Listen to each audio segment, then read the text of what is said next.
Oh man, do I absolutely miss Smash Bros 13, who would go out there throughout the course of the past few years and frequently post the NHL's Team of the Week. No, the Team of the Week wasn't a Hockey Ultimate Team EA Sports thing, but the Team of the Week was the post of who would be doing well in the NHL the previous 7 days. He would do the Team of the Week in certain weeks, and then he'd do the Team of the Month, and then he'd do a bunch of other stuff, so big shout out over to Smash Bros 13 for being one of the coolest Reddit accounts out there. But they went out there and finally gave us a new Team of the Something. This time, it's the best and worst team of the 2025 NHL preseason. And I wanted to use this as an opportunity to start talking about some of the teams that are featured on both of the lists and dive into the players at hand. Because wowzers, we can already see when it comes to the best team of the preseason, there are a number of very notable names that we can look at from some of my favorite teams.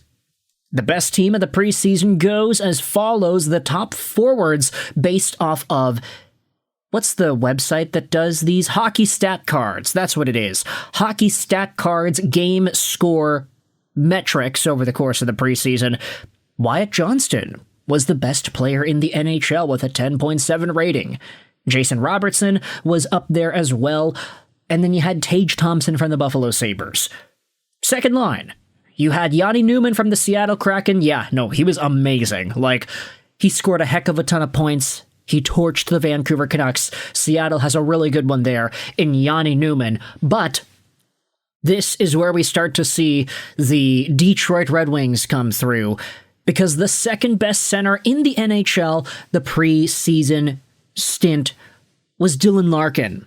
He also had Michael Brandsegg-Nygard, tied with Jason Robertson as one of the top forwards, not to mention Lucas Raymond, who was right in there too.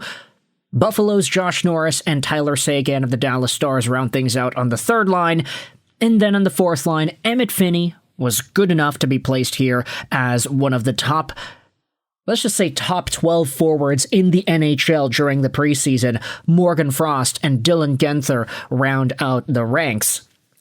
So obviously, this is kind of the trend that we see with this list. If a team does particularly well, you will generally see patterns emerge on the best and worst teams of the week, or preseason in this case, because you got 3 Dallas Stars guys, 2 Buffalo guys, and 4 Detroit guys all out there on the Team of the Week. On defense, it's kind of a similar story. The best defenseman in the NHL in the preseason was Jackson Lacombe out of the Anaheim Ducks. Follow that up with Quinn Hughes of the Vancouver Canucks, plus Darnell Nurse, Philip Broberg, Thomas Harley, and Darren Radish, of all people. The best goalie in the preseason was Jordan Binnington, and the second best was Jonas Johansson of the Tampa Bay Lightning.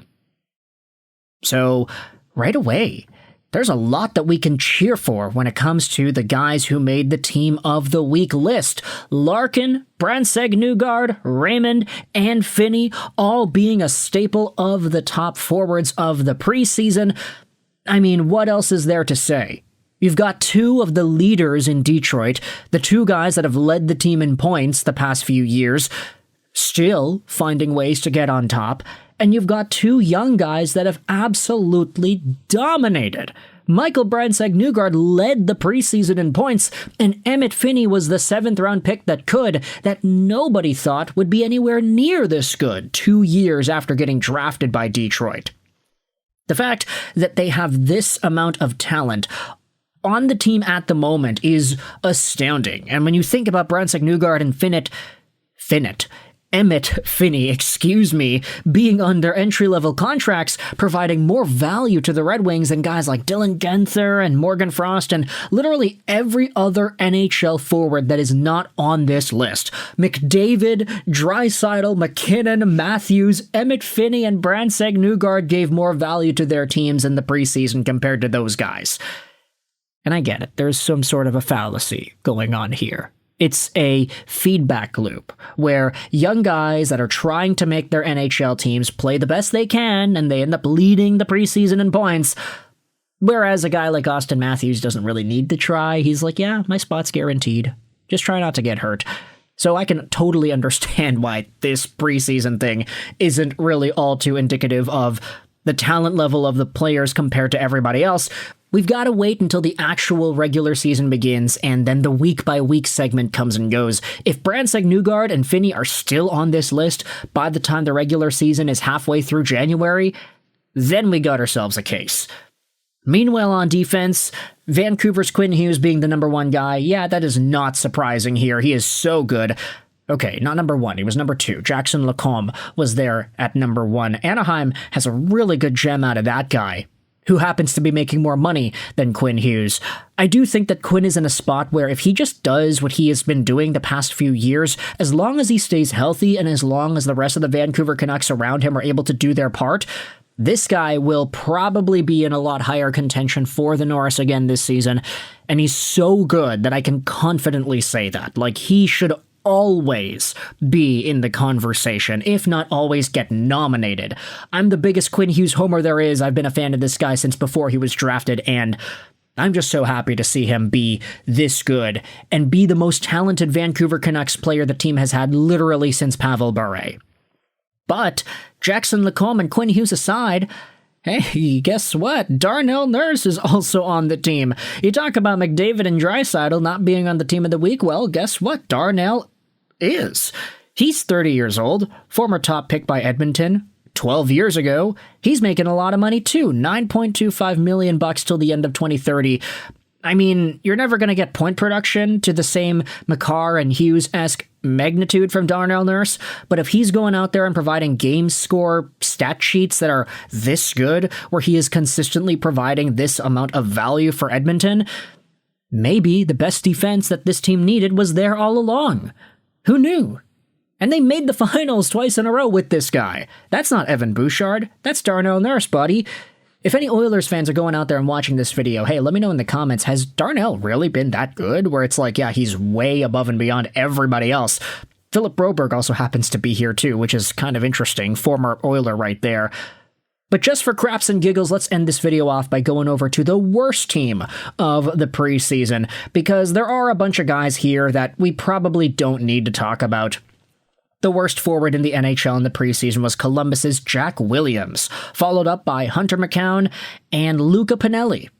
The only guys to reach -4 point something. Oh, actually, nope, that's wrong. Casey Cizikas of the New York Islanders also reached a -4. Again, patterns.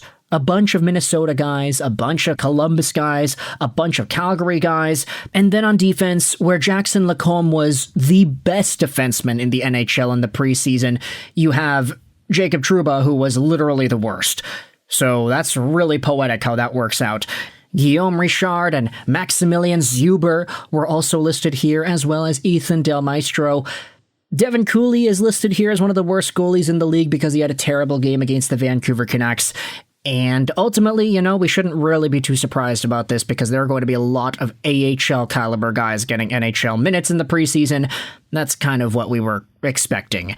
But the guys on the good side, the best team, they're looking pretty good. So I want you to let me know your thoughts in the comment section below. If you're a fan of the Red Wings, the Canucks, the Oilers, what are your opinions on all of these players making the best team of the week in the preseason? Team of the preseason, excuse me, and what are your expectations for all of them heading into the regular season? If you enjoyed this video at any point, feel free to hit the like button. If you did not, then hey, the dislike button's down there for you as well. Comments help out with the algorithm, so I'd appreciate if you got involved in the conversation there. I hope you enjoyed this video, and bye.